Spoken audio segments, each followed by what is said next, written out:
中秋買月餅邊度好呢？喺廣州嘅第十甫路呢，有2間100年嘅老字號，蓮香樓同埋陶陶居。今日同大家講下佢哋嘅故仔先。講到歷史呢，蓮香樓呢就始創於清朝嘅光緒15年，即係1889年。最早叫做蓮香糕酥館，係做點心鋪起家嘅。話說當年蓮香樓做嘅蓮蓉月餅啊、蓮蓉點心啊，非常出名。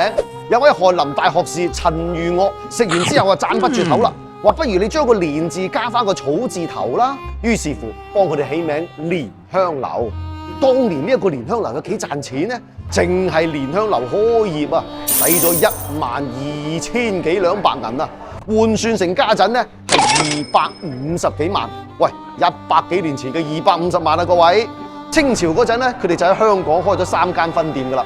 佢哋嘅雙黃白蓮蓉選用嘅係地道嘅雙檀蓮子，蛋黃亦都係層層篩選，蓮蓉味特別香嘅。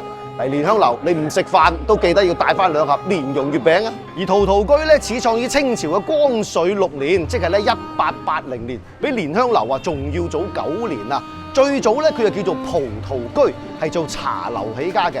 後來咧就嫌葡萄居呢個名唔好聽，於是乎咧就改名陶陶居，取樂也陶陶嘅意思。嗱，家陣呢一個牌匾咧就係康有為去題寫嘅。當年陶陶居嘅月餅咧選料同樣非常之上乘嘅，只不過咧斜對面啊蓮香樓嘅名氣實在太大啦。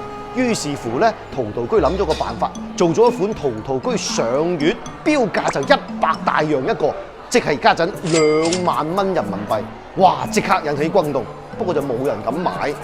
後尾咧有一個老秀才決定試一試，佢一切開個月餅，哇！入邊金銀珠寶、珍珠翡翠樣樣齊，物超所值啊！陶陶居上月即刻就打響咗名號啦。1997年，陶陶居咧仲做出咗一個直徑3米、重575公斤嘅大月餅，家陣呢個紀錄都冇人打破啊！陶陶居嘅月餅咧選擇更多，選料更正。你問我呢2間揀邊個？不如你嚟直播間慢慢揀啦。